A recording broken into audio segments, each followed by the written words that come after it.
आज योगायोग असा आहे की पुण्यामार्गे निघालो असताना गणेश जयंती आहे आणि पहिल्याच दिवशी मला श्रीमंत दगडूशेठ हलवाई गणपतीचं दर्शन घ्यायला मिळालं आणि दर्शनामध्ये एकच मागणी केली की महाराष्ट्रातल्या सगळ्या जनतेला सुखी ठेव, महाराष्ट्रामधल्या बळीराजाला सुखी ठेव आणि महाराष्ट्रासाठी जी जी काही सेवा आम्हाला करता येईल ती आमच्याकडनं करून घे, अशा पद्धतीची प्रार्थना मी गणरायाकडे केलेली आहे.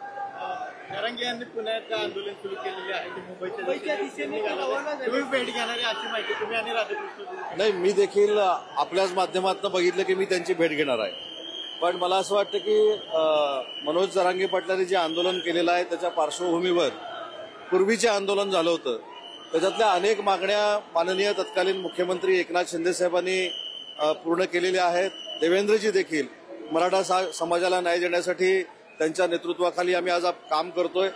परंतु एक महत्वाची गोष्ट अशी आहे की आज मुंबईमध्ये गणेशोत्सवाचा मोठा समारंभ आहे आणि गणेशोत्सव हे हिंदू धर्माचं प्रतीक आहे, त्याच्यामुळे जनतेला त्रास होणार नाही अशी भूमिका त्यांनी घ्यावी ही आमची सगळ्यांची देखील विनंती आहे.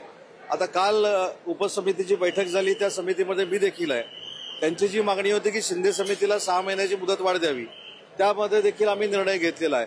त्याच्यामुळे मला असं वाटतं की शासन त्यांच्या मागण्यांचा पूर्ण पद्धतीनं विचार करण्यासाठी तयार आहे. त्यासाठी समिती स्थापन केलेली आहे.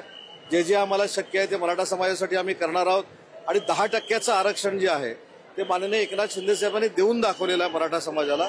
पण हे सगळं करत असताना संयमानं घेतलं पाहिजे, हीच भूमिका असावी.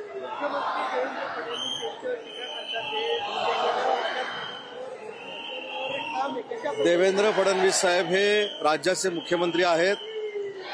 मी एक आठवण करून देतो की सगळ्यात पहिल्यांदा मराठा आरक्षण जे महाराष्ट्रामध्ये दिलं गेलं आणि जे टिकवलं गेलं सत्तेत असेपर्यंत, त्यांचं नाव देवेंद्रजी फडणवीस होतं आणि त्याच्यानंतर दिलेला शब्द पाळणारे एकनाथ शिंदे साहेब होते. त्याच्यामुळे मराठा समाजाच्या निमित्तानं देवेंद्र फडणवीस साहेब हे सकारात्मक आहेत.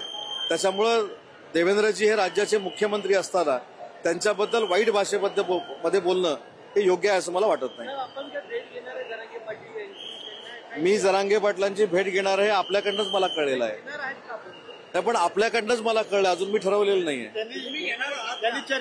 मी तेच सांगितलं की आपल्या माध्यमातूनच मला कळलं की मी त्यांची भेट घेणार आहे, पण मी अजून ठरवलेलं नाही. नाही, तयारीत एक लक्षात ठेवा, शासनाबरोबर चर्चा करायची तयारी त्यांनी जर दर्शवली तर शासन देखील त्यांच्याबरोबर चर्चा करायला तयार आहे आणि त्यांच्या चर्चेसाठीच काल आम्ही उपसमितीची बैठक घेतली.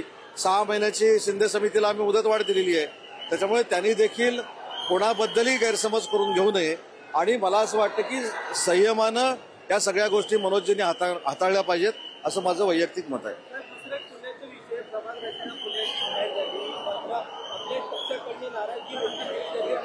नाही, प्रभाग रचना ज्यावेळी होत असते त्याच्यानंतर त्या हरकती देखील मागवल्या जातात आणि जर प्रभाग रचना चुकलेली असेल तर त्या हरकतीतनं सुधारणा करतात.